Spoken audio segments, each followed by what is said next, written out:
Hey, what's going on, Atlanta Falcon fans, man? It's a midday pop-up show. We better have some fun right quick, man, with this free agency period coming up very, very soon, in less than 2 weeks. And honestly, it's probably a week from today. It's the legal tampering period, so it's under 2 weeks. So y'all know the way time flies, man. Super Bowl is already a month past, and it's getting closer to training camp. But we're gonna give y'all some free agent targets that the Falcons could possibly come in and make an instant impact. And we're gonna call our Atlanta Falcon free agency wish list. Because why? We wish they would sign these guys. We wish they would make a instant impact. But before we get started, right quick, man, y'all please tell the folks what up. I got my boy Brice with me and my boy Chris with me. Y'all know how we roll. Sir, man. Sir, appreciate to be back. Been a while, Smitty. It's been a while since we've been on together. Oh yeah, been a long while. Too long. That's why we had to get it in, man. We had to get Brice back on here, man. Some Falcons talk. Again, the guys that we're going to name, it's not a guarantee that the Falcons are going to look at. It's not a guarantee that we can sign them all, but this is just our thoughts about just certain players that you would like to see in a Falcons uniform. So y'all make sure y'all come on in. Drop those comments in the chat, man, about different players and even players that you guys would like to see in a Falcons uniform. So let's have fun. 100. But go ahead. Oh, that's all I had to say. I just say, hey, yes, sir. Brice. Let's get this thing started off, right, man. I'm gonna start on the defensive side of the ball, and I'm gonna go with a vet. And I know Matthew Judon put a bad taste in some of y'all mouth with the way things turned out, giving up that third round pick to go get him. But honestly, I think that still to me had more to do with Jimmy Lake and the way he schemed with Matthew Judon than with Matthew Judon just not doing nothing. But I'm gonna go with another veteran. I got confidence that this veteran can come in right away and make an instant impact. And I'm talking about Preston Smith, who played with the Packers and Steelers last year. And this guy's been around for a while. He had 32 tackles, 4.5 sacks last year. But you talk about a guy that's put up numbers his entire career, especially with the Washington Redskins, Commanders, or whatever you want to name them. But you talk about a guy in 2019 that had 12 sacks, and that was his career high. And he's been pretty steady since. I say that like the last 4 seasons, he's had 9, 9, 8, and 5. And if you can get that on the Falcons roster for a little bit of nothing, and I don't think he's going to be stupid Monday one because he's 32 years old now, and he's getting up in age. And honestly, I think you can get this guy for under 10 million. And let's say you can get him around 8 million. That's a steal because think about it. That's what you gave Calais Campbell a couple of years ago when you brought him in as a free agent, and he was 37 years old. So Preston Smith would be one of my edge rushing free agents that I would love to see. On Ebiketie going into his contract year. Zach Harrison, I think he finally gets his feet up on them. He can play 3-4 in or outside linebacker. So Preston Smith helps this defense and this young team in that aspect of helping these young guys come along and for them to keep developing. But that's enough about me. Y'all give me y'all first guy. One of y'all. Brice, go ahead, man. Yeah, so I'm gonna start in the secondary. I'm starting the secondary with this one. One of the 2 corners I'm gonna mention. I with obviously, cornerback position is kind of one of those positions you really don't know what it's gonna look like next year outside of AJ. I said that I would look into Darius Slay. He just got released today from the Eagles. One of the reasons why primarily is just because veteran experience, Super Bowl experience. I mean, he could still play. I mean, it's one of those things where obviously with the limited amount of money, you ain't going to be able unless you draft a guy, which I don't know how people feel about that. But you're probably not going to get this super duper stud. So you need somebody steady at that spot. And Mike Hughes was steady for you last year. He wasn't bad. He wasn't great. He was just steady. And so I think you're looking for a guy maybe with veteran experience like a Darius Slay and kind of just hope that, he helps with young guys like Clark Phillips and them. And if they do add any other guys to that position, but I think he's also capable of holding it down at that spot and on that end. And like I said, you can never doubt, like I said, you're trying to change the culture, create a winning culture in Atlanta. You got to bring in the guy who has won before. And so, and Darius has done that. So I think he'd be a guy I'd look into for sure. He probably won't cost you a lot either. That's another reason with the limited cap room that the Falcons have. If you're looking to make a good value signing, I think Slay could be a good fit there. If that is something that he would be open to coming back to Atlanta, where he's from, or where he played. Yeah. Oh, yeah, man. Oh, I'm going to go on the offensive side of the ball since you guys just went back-to-back defense. And this is only my only offensive player. And it's a player that Atlanta Falcon fans know well. It is Drew Dalman. I know it's rumors that Drew Dalman may have an expensive price tag. That's the objective. We'll see what happens. They're saying around about $20 million a season. At the end of the day, I know he wants to be an Atlanta Falcon, and I know the Falcons want him as well. You think about it, he had a 1.3 break block rate and everything, which is low, so the career low. Also, you think about it, when Drew Dalman came back, and this is no negative feelings toward Ryan Newziel, but the run game returned. The run game got better from week 13 beyond. This is not just what I'm thinking. This is what I've seen, and this is also the stats. You guys can look it up yourself. The run game got better. So my point is the consistency, having camaraderie, chemistry is very underrated in sports. And having a young guy like Michael Penix, who is going to be your future, you need to have your center position locked up. And I don't think you really want to go into it with a rookie or somebody who's not as good as Drew Dalman as you're anchoring your offensive line for your new quarterback, Michael Penix. I feel like you should have more of a, let's see who's going to be protecting his blind side. That should be a better, situation. But right. I can really see Drew Dalman, commanding the money because he deserves it. He really does. But, hey, if there's one person that you spend money on offense to keep, I think it's Drew Dalman.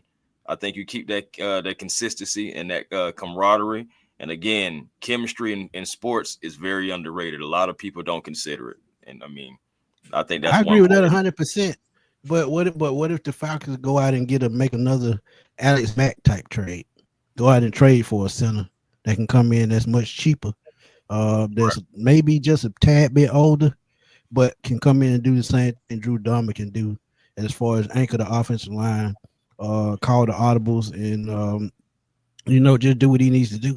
I can see them taking that route as well because honestly, I would love to pay him, but 14 to 17 million for a center, that's a lot.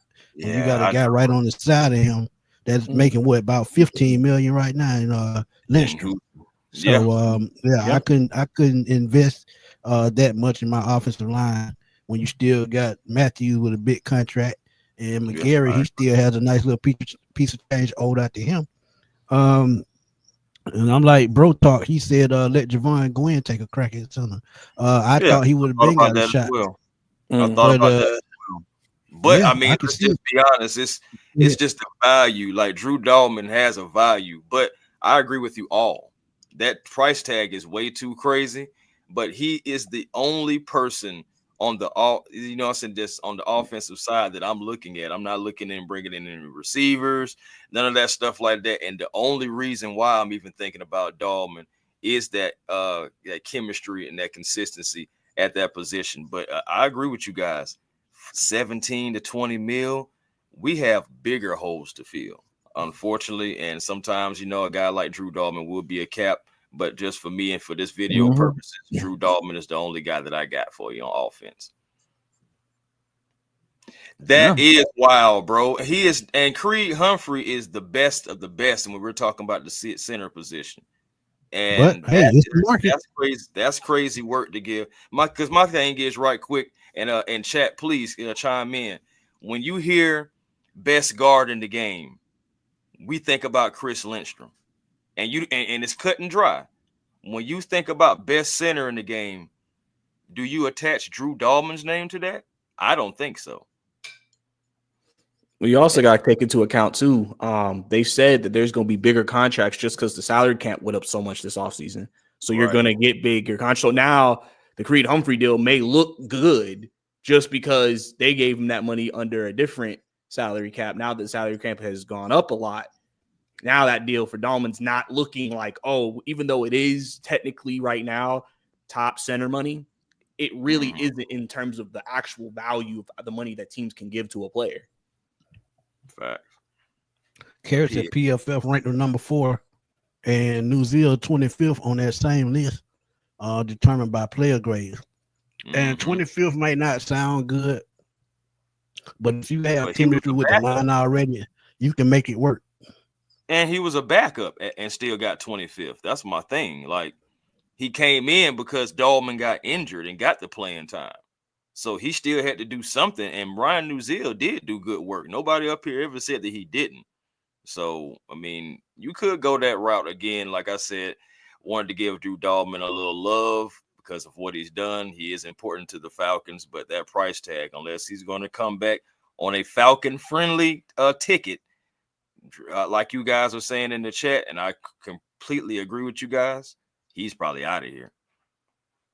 And Georgia Texas boy Nuzil has more practice with Michael Penix Jr. in my opinion. It's not just your opinion, brother. That's facts. I mean, you think about it, Nuzil, even on the practice squads or the second teams, that's Nuzil and Michael Penix. That's not Dahlman and Michael Penix. So good point. All right, Smitty, who you got next, man?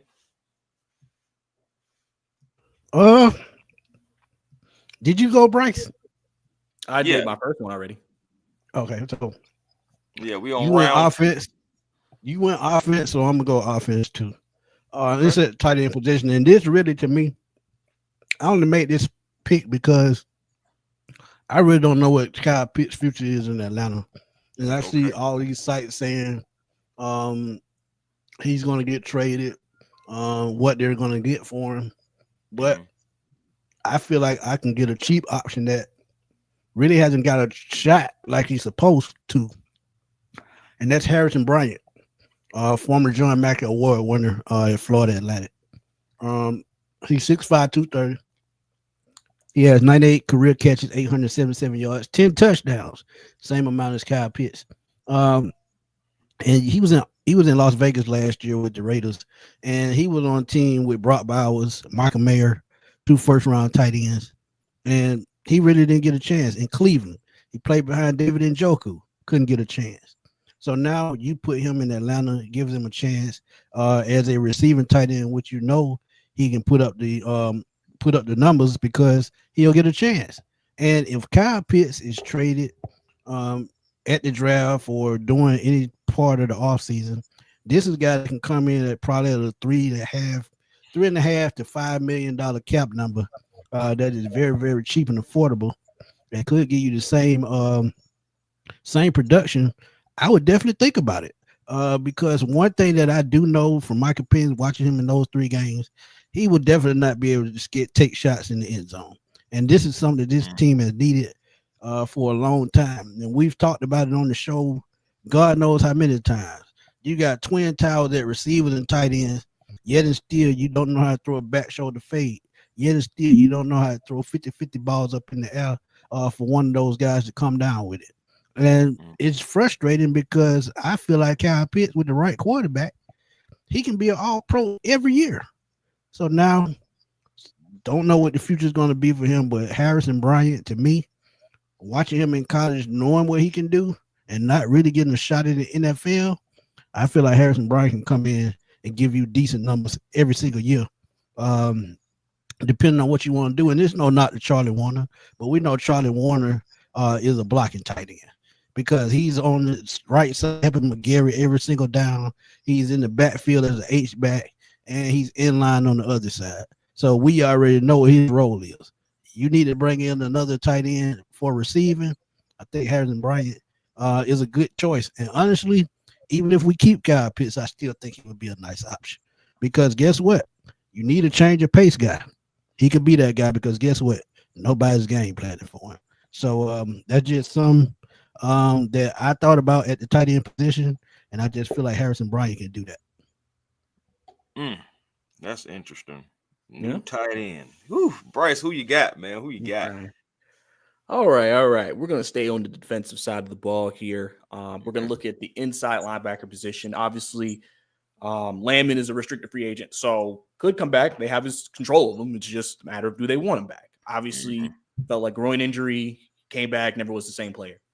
So now it's just a matter of do we think that's what he is, or do we think he can bounce back? But if they don't, I feel like that's a position they still won't, maybe at least in the inside spot, invest a ton of money into. And if that's the case, you probably want to look for a veteran presence there.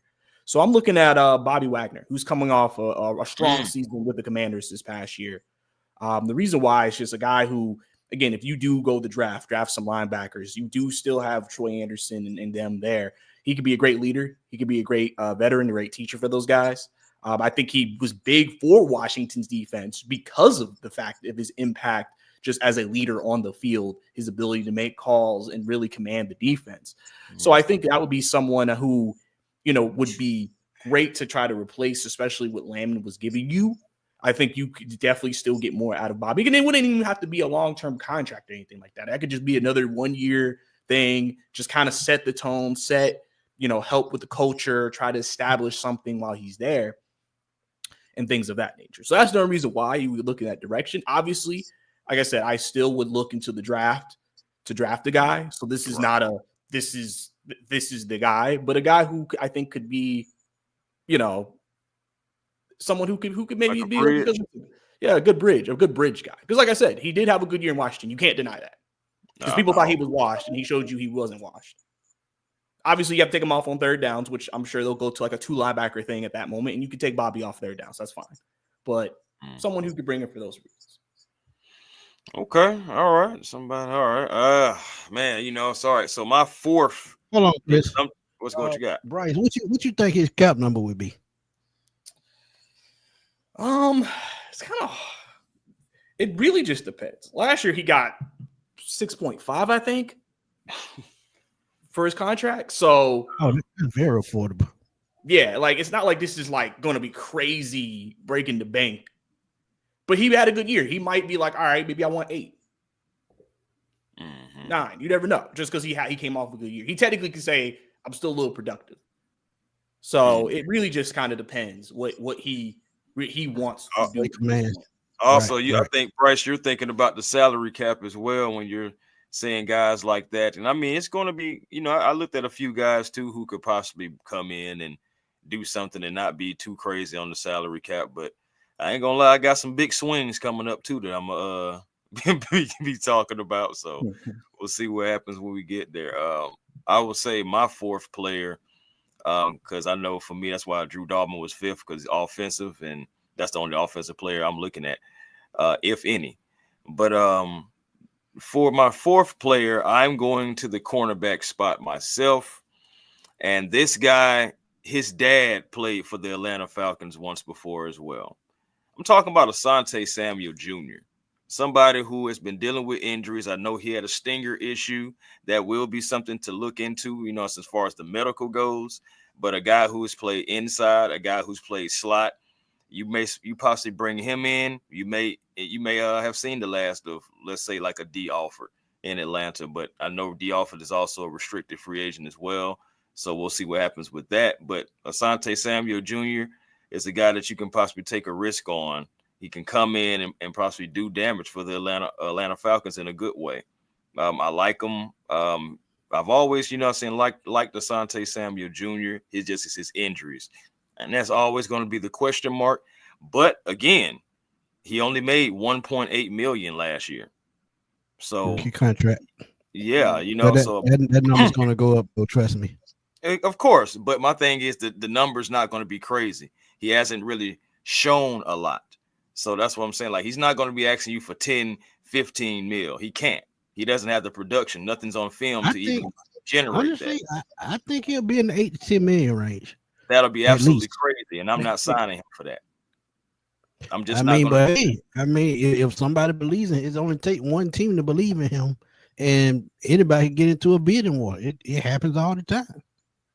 Right. But that's just at the end of the day, Asante Samuel Jr. and just like Bro Talk has even said, give him a shot at nickel again. And that's what I'm looking at. He played outside. He can help you out on the outside, but putting him in that nickel position, I think he would flourish really for the Atlanta Falcons, seriously. And again, like I said, his father, he comes from that bloodline. Y'all know who Asante Samuel is. Y'all know who he is before he was a Falcon and while he was a Falcon. So I'm just saying he's got that bloodline, and he plays physical and tough as well, just like that. So I bring him in, man. I really would. Again, 1.8 million last year. That number will go up. I don't see anybody really giving him 8 to 10 because my thing is, why would you when he has improved everything? Like, I would give him a prove it deal, and then, might possibly, come back a little bit later on, if he has a good year. But again, another good player, another player, like I said, on the defensive end who possibly can come in for the Atlanta Falcons, man. Yeah, I got Asante Samuel Jr. on my list as well. I looked up his market value. His market value is actually 11.5. So in that aspect, and you think about it, it's fair because when you talk about guaranteed money, he may sign a 3-year, $24 million, 3-year, $30 million deal, but guess what? Only about 10 to 12 of it will be guaranteed, which means the rest of it will be incentives, roster bonuses, and incentives in his contract. So I could see them going out to Asante Samuel Jr. because if you look at how he plays a lot like his dad.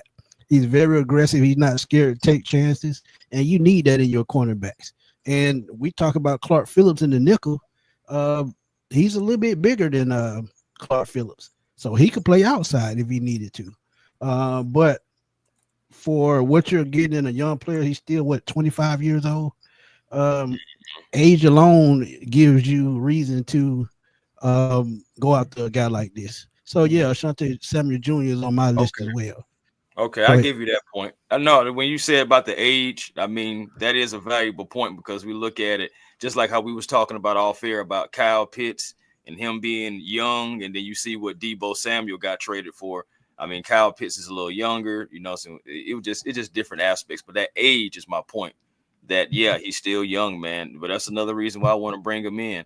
And no, Miss Carey, I seen your comment about Mike Hughes. Me personally, I'm over Mike Hughes. That's just me personally. I mean, I don't know how you guys feel about Mike. Honestly, bro, I wouldn't be mad. I wouldn't be mad about Mike. But Chris, think about it. If you look at what Mike Hughes did the first part of the season when they were 6-3 and they were rolling, Mike Hughes was playing very solid. Absolutely. When Jimmy Lake took over the defense completely, everything broke down. That Minnesota game made everybody look bad. When they turned the defense back over to Raheem and Jerry Gray during that 5-week stretch, where we were getting sacks, we were getting pressures, pass breakups, and things of that nature, Mike Hughes came back to being Mike Hughes. And you got to understand, Jerry Gray was the one that brought Mike Hughes to Atlanta because he was in Minnesota when they took him in the first round.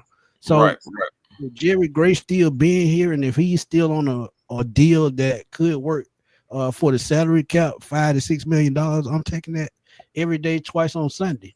Because you got to understand too that not only does he play defensive back, he plays special teams too. So you get a 2-for-1 in a guy like Mike Hughes. So I would not throw him up under the bus. I blame a lot of this last year's poor defensive play on poor scheming by Jimmy Lake. And I agree. I also look at Mike Hughes, and I already knew that he was coming into the season what he was, a Band-Aid. And to be honest, Mike Hughes, like I said, he did well. I enjoyed Mike Hughes last year because I feel like he did better than Jeff Okudah the year before. But that's pretty much the same song. A guy that started out well for the Atlanta Falcons, kind of drifted off, and then Jeff Okudah lost his whole starting time. But Mike Hughes was trending that way. Mike Hughes also, you can bring him back. If they bring him back, I'm not mad if they do. But I can go without Mike Hughes. I can go and try to either one, go after Asante Samuel Jr. or the other corner that I'm going to name, or go into the draft because there's some dudes coming out in this draft, okay? Yeah, but you got to think too, man, after a certain amount of time, people get film on you. They learn how to attack you. And once they learn how to attack Mike Hughes, that's another reason why he fell off. It's up to that player to adjust. It's up to that coach. Up in 2025. Yeah, it's up, especially with the scheme we were running. Yeah, it's up to the coaches. Right. It's up to the coaches to keep those guys in line. So the coaches don't coach them right. I think honestly, y'all, I don't have any gripe with Mike Hughes. They bring him back on a cheap option. I'm not mad. But I think just ultimately, I'm just ready just to move on. I'm ready to get that CB2 position solidified. Whether you go get Jair Alexander, whether you go in the draft, whether you know what I'm saying, one of those things. It's just I'm over it. You know what I'm saying? Like I'm just ready to get that position solidified. And if you know, so I know Asante Samuel Jr. to some people would be a band-aid. I don't think that. I think that's just a young guy who's had some troubles. Who's had some troubles, you know, staying healthy. It happens. A lot of people have gone through that, but he could still end up being your CB2, or you can go get one of these guys in the draft. Again, I will state it again. These corners, some of those corners that are coming out this year are going to be some dudes, man, for real. And it's not just 40 times. It's all the drills. And if y'all want our thoughts on Jair Alexander, man, y'all go check out our last live stream. Me and Chris did a live stream with this topic. We had a ball, man, and y'all go check that out. And we gave y'all reasons why Jair Alexander would not be a bad move for the Atlanta Falcons. But Brice, sorry for going and going, but I'm glad you got. Yeah, that's a question, but hey, it is what it is. Make sure y'all check that out. Yeah, so I mean, since we're talking about defensive back still, I'm gonna go ahead and get my second person. This obviously is a more expensive person. He's someone who some people think could get cornerback one money, but if Falcons free up some money, it's someone if you wanted to really solidify that position, I think you should look into potentially Byron Murphy. He's coming off a career high in interceptions. He had 6 this past season. I think he would kind of fit what they want to do. Like I said, this is more of a we really just want to nail down that position for a few years. And obviously, the biggest thing for him is he's going to test the market and see what he can get, see what other teams are doing. So obviously, from a money perspective, it may not work. But if it's one thing the Falcons want to do to make a big move to solidify that second spot, and again, still with some, like I said, especially with the limited draft capital that you have this year, do you swing for guys like this just because it's not like we have all these picks to begin with? You have a first round pick, you may want to go more on the front seven. So if you want to make a move in the secondary, I think Byron Murphy would be someone to definitely look into. And like I said, I think he would be a really good fit for that secondary guy who can create turnovers. You have AJ on the other side, kind of evens out since we say AJ doesn't, get a lot of interceptions. Get a guy who can be a ball hawk with Jesse Bates and kind of see how that looks. Hey, I like that pick, and I understand. I looked at his name. I looked at him in the free agency pool, and I'm looking at his market value is $22 million, and that's more than AJ. But you're right. If you want to swing for the fence and solidify this defense, you go out and get a Byron Murphy to pair with Jesse Bates and AJ Terrell. Then in the draft, you go out and get a Mike Green or a Jalen Walker or somebody to that effect. You turn this defense around in one offseason. And don't forget, you have a second round pick, and they're going to be edge rushers in the second round. So you could possibly nail that pick in first round, edge rush, second round. Go get that linebacker we talked about, such as Barrett Carter from Clemson or someone of that nature. It sounds good, and it could work because Byron Murphy, he didn't get a fair shot at Arizona. Let's keep it real. He had Butter Baker there, but on the other side of him, he had trash the whole 3 years he was there. So, and he got under Brian Flores in Minnesota, and he had a career. Right. So. Yeah. Right. So sometimes change is good. Somebody may pay his behind, man, but we'll see what happens. Think about it too. Jerry Gray, defensive back coach here, so he's not going to skip a beat. He's going to probably pick up where he left off last year. Yeah. And I think too, they also just want, because Byron's almost basically 6 feet, so a little bit slightly bigger guy. I think Mike Hughes is 5'9", 5'10", 5'10" with some stilts. No, so I mean, you get just a little slightly a little bit bigger at that spot. Just try to get that size out there in the cornerback position, just so that way, when you play teams like Tampa Bay, Mike Evans, a big receiver, so you got a guy for Chris Godwin. You know what I'm saying? Just having better matchups on the end instead of Mike Hughes is matched up against a really tall receiver, so Right. You know, he might try to take advantage of that because they know, okay, he has the size and Hughes doesn't have that. So I think, you know, like I said, Byron, especially with his ball skills, I think would be really good to, especially if they want to make this defense more aggressive. He would definitely, I think, fit that. I like it. Agreed. Yeah, I like it. I like it. Agreed. Hey, man, I'm going to stay with the cornerback position. Familiarity alert. Familiarity alert. Hey, man, I'm just saying, familiarity alert. This right here is another corner and is another reason why I'm saying you don't have to bring back Mike Hughes just yet unless it's a cheap option. DJ Reed, former Jet, tough physical corner, always around the ball. Now, his knack is similar to AJ. He doesn't get a lot of interceptions. But, I mean, he does make a lot of good tackles. He's had 51 career pass deflections. And let's just be honest, it's all putting it into basketball terms. If you don't get the steal, at least try to get the deflection. Everyone can't be Dyson Daniels. I digress. But, but you know, say on 96 pass coverage snaps, Reed allowed just 40 yards. On 96 pass coverage snaps, he only allowed 40 yards. So take that in consideration. Now him and Mike Hughes are around the same size and height.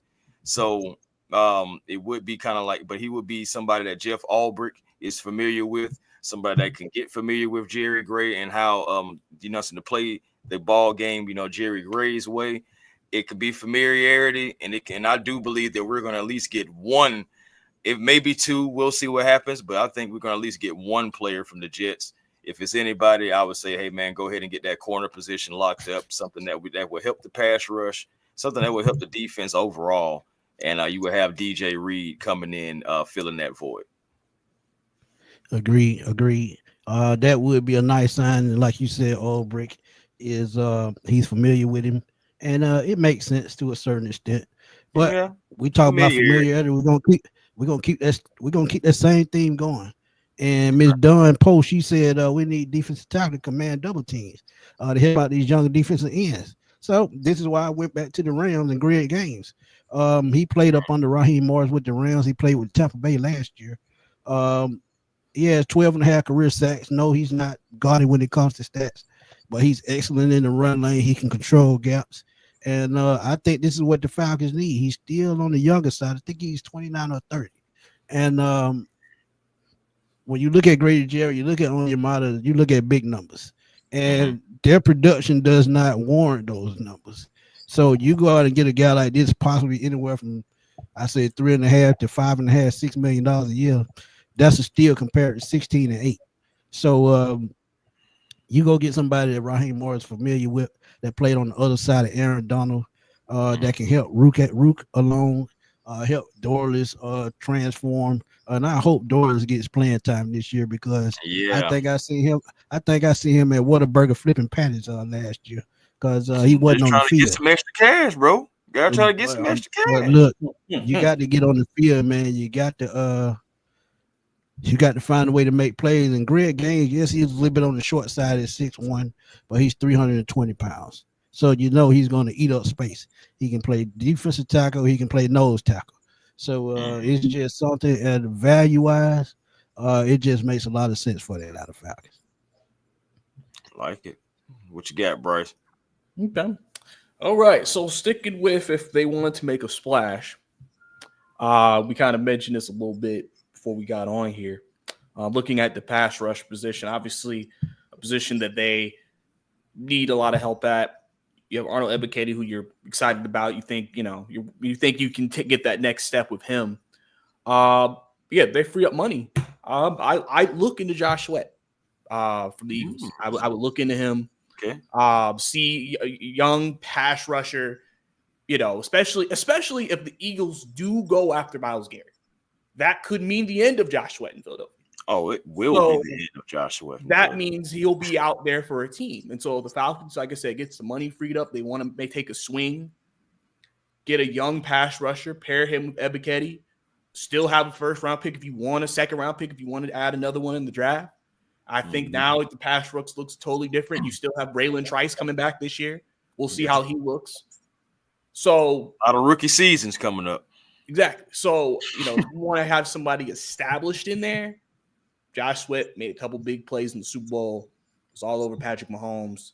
He's a guy who I feel like he can turn speed into power, which is what makes him a very talented defensive end and why he was so impactful in Philadelphia and regardless of that. But, I think that's something, again, Falcons got money. I mean, they have been adamant about saying defense is what they need to fix. They've been adamant. Raheem mentioned it at the combine, pass rush. Got to fix the pass rush. That would be the first big swing you can make there to fix that position. And then immediately now you're looking at a different pass rush than we had this past season. Yeah. Oh, man. Okay, here comes one of my big swings, y'all. Here comes one of my big swings. And we're staying with the Eagles. If this man becomes available any kind of way possible, it's almost like going to the draft, talking about running to the podium. Yeah, I'm definitely hitting his line. Now, he is 28 years of age, but he is an interchangeable piece. I think you can make him be the running mate of Caden Ellis, and I am caught saying Mr. Zachary Bond, somebody who has reasserted his career, somebody who is an interchangeable piece for these Eagles. He can, rush inside, outside. The Zach Bond can do it all, and he's really made some money this offseason. Honestly, somebody's going to pay Zach Bond a lot of money, whether it's the Eagles or anybody else. But that's a guy right there who is going to bring command. Somebody who's a veteran, somebody who can go along with Caden Ellis, Captain America, J.D. Bertrand would not have to necessarily be forced into situations. Troy Anderson, I'm not sure what you really do with him, but honestly, he can't stay healthy enough for me. And your best ability is your availability. I'm looking at a guy who was available all season long, Zach Bond. Okay. Yeah, they do that. I mean, again, probably be one of those got to pay some money, but you got to pay some money. Basically can impact the field in multiple positions, can play, he can rush a little bit, drop back into coverage. Obviously, he had that turnover in the Super Bowl. Honestly, him and Kalen probably be a great duo together. I think that would be a fantastic fit if Raheem and Jeff can really come up with something to really make both of them dynamic out there. Especially, again, if they go to the 2 linebacker set, because that would probably be your 2 linebackers. Mm-hmm. And a reunion as well. Just like Georgia Texas boy already took care of it for me. Appreciate you, brother. As Bond and Ellis played together in New Orleans, so reunited and it feels so good. Y'all ain't right. But here's something to think about. Jamie Sherwood is one of my top free agent targets for the Atlanta Falcons. I did a video on him about almost a month ago because I think he could come in right away. Talk about a former safety that transitioned into linebacker. And last year up under Robert Saleh and Jeff Ulbrich in New York, he turned it around. So Sherwood is one that I'm looking at. And we talking about Bond versus Sherwood. If I had to take one of those guys, it will probably be Sherwood because Sherwood is a better cover linebacker. So that is one that I would, weigh out on the scale pretty much. And it would be a tough decision, but I think Sherwood would be the better fit because of what he can do. Let's go. We talking about veterans right now. And for my last one, I'm going cornerback and I'm going to stay there. Javarius Ward, former 49ers cornerback.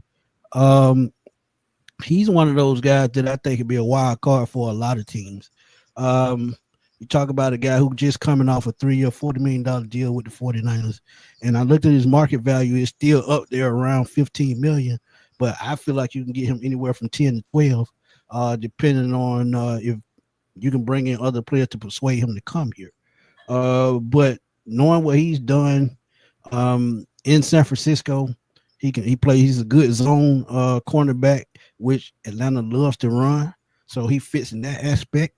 He can play a little bit of safety too, because we see him drop back at the safety position as well. And he can play the nickel position. So he's a Mr. Do-It-All at the cornerback position. Yeah, he's 29, almost 30 years old, but I still feel like he got a lot left in the tank because I feel like he got shortchanged in San Francisco because of the way they, ran defensive schemes. So you really couldn't see his talent, but put him in the right scheme, like in Atlanta, where he has help on the other side and up top, I feel like he could be probably one of the biggest offseason free agent steals in 2025, depending on where he lands. Okay. Like it. Yeah, definitely for sure. So my last person here, we're gonna go back to secondary. Obviously, underrated issue in the secondary is who's next to Jesse Bates, right? Right. Now I am a person who believes the scheme hurt Justin Simmons, but at the same time, if the Falcons wanted to maybe try to get someone there to be there for a few years, I would look into Justin Reed from Kansas City. I would look into Justin Reed. I ain't pick him. Yeah. I knew one of y'all was gonna pick him. Glad I went with the other Reed. I mean, good stuff, man. I mean, he's been a part of the Super Bowl success for the Kansas City Chiefs. He's been a part of what they've been doing. He's good in the run, good in coverage. And I feel like also he's a guy who, if they are looking for a different type of safety, because with Justin they were looking for more of also another ball hawk type of guy. Reed really that isn't what he's known for. He's just good at playing his assignment, like I said, helping him run support and also being good in coverage. So that could be a guy if they want a different type of safety next to Bates and you want Bates to roam more in because he can do that. I think Justin Reed would be a really good person to kind of because I think he also can keep the defensive line, can maybe take pressure off Bates if that's something he's doing within the secondary. And just really, like I said, he still gives you that veteran experience. He's 28, I believe. So, not 30, still young. And again, it doesn't have to be some super long-term deal. It could be 2-3 years. Obviously, a little bit more pricey for his services. So we'll have to see what that looks like. I think Kansas City's preparing to lose him this offseason. Obviously, they have limited money just based off, Patrick Mahomes contracts and other things. So I think he would be someone that I think the Falcons could definitely look into to solidify the secondary for sure at the safety spot, especially because you don't know, do you believe in DeMarco Hellams at that spot next year? I think, everybody despises Richie Grant for some, so I mean, you gotta do something at that spot, if it's man, not. You trying to start it right. You're talking about you trying to start it right, man. So I can say who could be impactful. Because like I said, I think the Falcons are willing to be a little bit aggressive in those positions because they feel like, defense is the issue, offense is set. If we can get some guys who can come in here and play and make immediate impacts, and then you can maybe, like I said, you select who you want to put the young players at and where you think you can grow. Obviously, D-line's been a position they've done, and maybe even linebacker. But I think secondary, I think they want, like I said, Jerry Gray back there. I think somebody who has that experience, who knows how to play, who's played in big moments, it would be a good fit. Because obviously you notice a lot of the people I've mentioned have Super Bowl experience, playoff experience, coming from winning teams. So just in trying to use that into the culture in Atlanta and help, even like I said, the young guys that are there, just, this is what you got to do if you're going to take that next step. And that's what we're trying to do here in Atlanta. Right. Before I go, man, I just want to say, Chase Young is not a bad option. I feel like, he had a decent year in New Orleans to a degree. I know they wanted a lot better. They wanted a double-digit sack guy, 15 sacks down there in New Orleans. I mean, he didn't give them that, but that could be a cheap option as well. I like that. But think about it, Chris. He didn't start not one game, so he did what he was supposed to do. Yeah, he did. Also, you got Ojulari, somebody who was linked to the Falcons around the trade deadline, and I'm glad we didn't necessarily pull the trigger because, he's a free agent now anyway. You can possibly go after him as well. But I can't see the comment. I know you put it up on the screen earlier, but my man Slim, he stole my thunder but we're on the same wavelength because Edge from Las Vegas Raiders is like pretty much the last guy I was going to make. Yes, Malcolm Kuntz. And I was between him and Dre Greenlaw because, Greenlaw is also somebody who was coming off of an injury. He only played like 2 games last year. Maybe San Francisco want to move on. Maybe the Atlanta Falcons, and give him a prove-it deal if no one else is trying to give him big money, possibly bring him in. be a linebacker for the Atlanta Falcons. But the reason why I like Malcolm is because even though like he was injured, what I'm banking on for him would be his production this upcoming season. He had an injury. Remember, he had a season-ending injury at the early of 2024. And, you know what I'm saying, I believe that it may be a possibility this guy can come in on a short-term deal possibly and still, you know what I'm saying, come in and be productive. And you may have a diamond in the rough, somebody that that you paid a little money to and can come in and help the pass rush. You know what I'm saying? Like his pass grades, I'm looking it up on PFF right now. 78.9. True pass set pass rush grade is 82.5. So that's not bad. You bring that in. I mean, run grade defense is 66.3, but at the end of the day, you're still getting somebody who can get after the quarterback, somebody who's coming off of injury. But I already know this guy right here is going to be ready to be chomping at the bit. Las Vegas Raiders may not bring him back. If you do, he's somebody that you would be. The reason why it's a big swing, because he's coming off of an injury, so you are taking a risk. But it would have been the same thing if you do go after Dre Greenlaw. So that's pretty much what rounds it out for me. You know, so these are just guys that I'm all the guys that I was looking at is, you know, I'm thinking about salary cap, I'm thinking about fit, and thinking about, you know, also taking the big swings. So that's why I said Zach Bond, that's a big swing. Shoot, even if you went after Nick Bolton, that's a big swing too, for those who may like Bolton. But yeah, that's where I'm gonna hang my hat and I'm going to land my plane, guys. Thank you, Kerry. Thank you so much. Thank y'all, everyone, for coming in and tuning in too, man. You know, we can't do this without y'all. Y'all know that already. Facts. Yep. But any closing remarks, Brice? I mean, not necessarily, man. I think it's just at this point, man, we're just kind of waiting to see how things play out, man. We'll see what the restructures look like.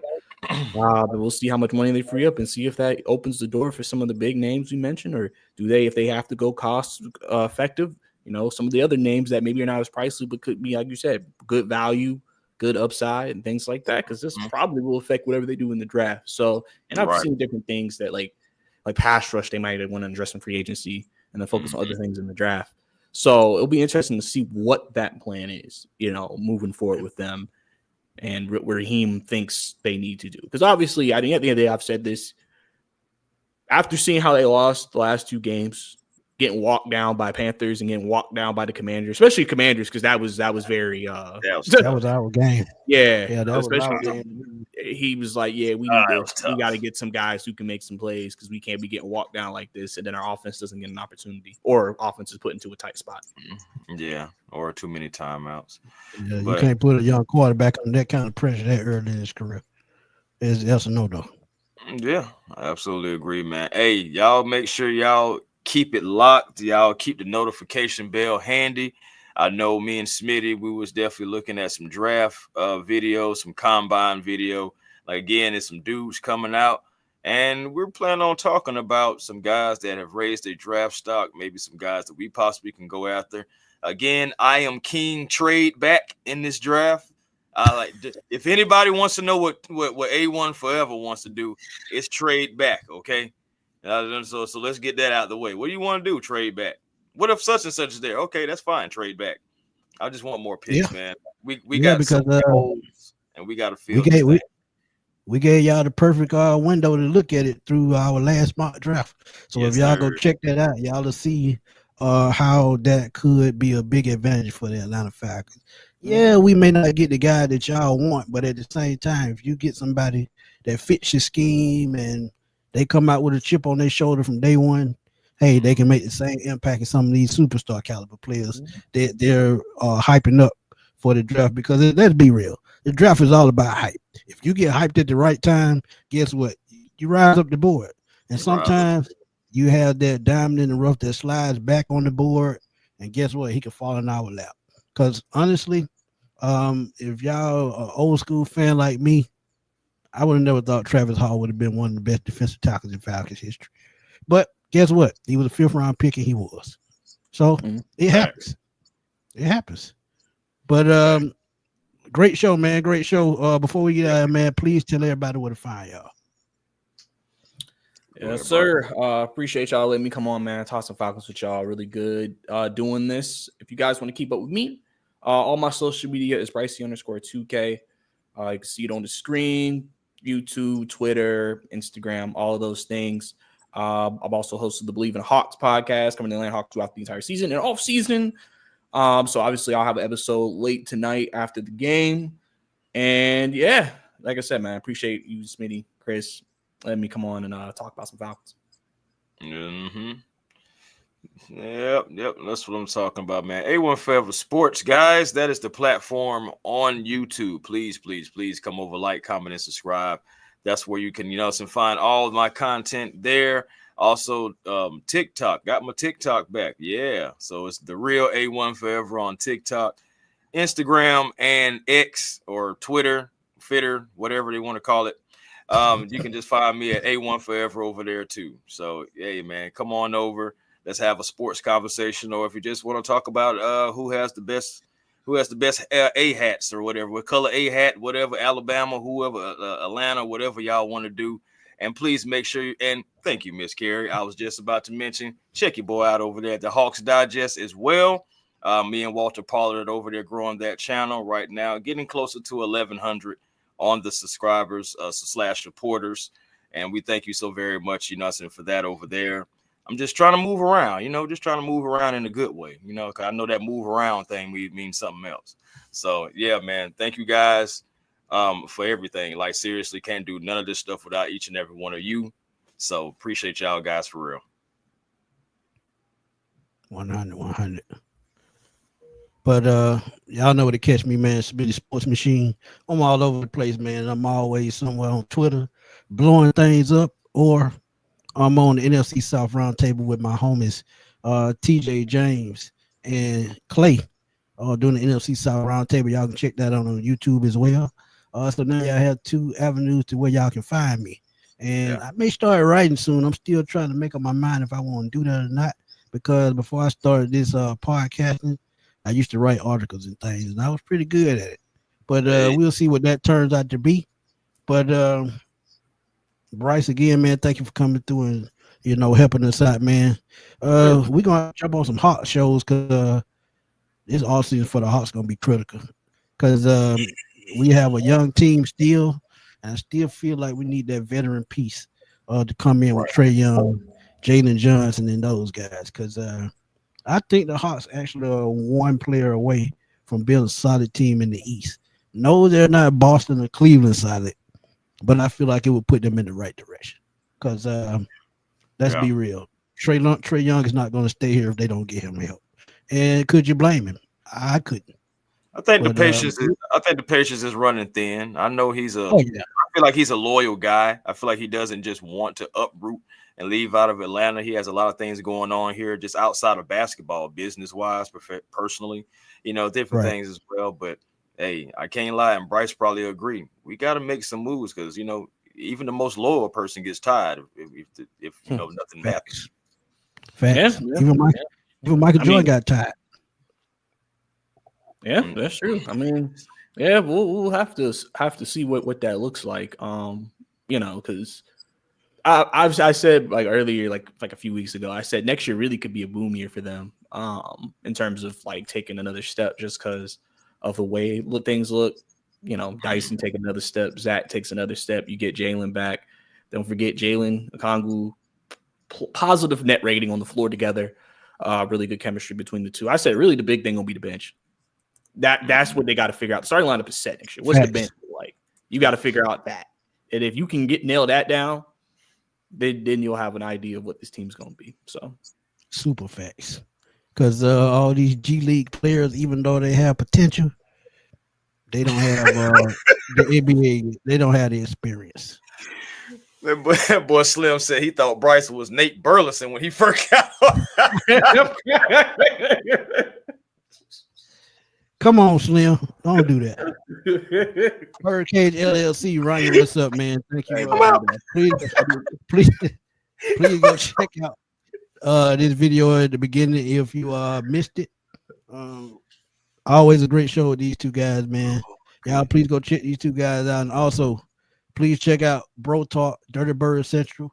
My boy 95 North, Falcons Talk Show on 95 North Berto, man. Y'all please go check them out on YouTube as well. Look, I would have never guessed Nate Burleson. That was good. I'm done. I've been told that like plenty of people, man. I've never got the Nate Burleson. That's the first one. That's the first time. Hey, it happens. Trust me, it happens. But for my boy Brice and my boy A1, man, we gonna see y'all on the flip side, man. Hey, look, we gonna be looking at a draft wish list too, because some of these guys turned it out at the draft and their stock is about to go through the roof. So y'all stay tuned for that. We'll be on a little bit later tonight, and we're gonna have some fun with that one as well. But we'll see y'all soon, and we're gonna holler. Peace. Oh, that part.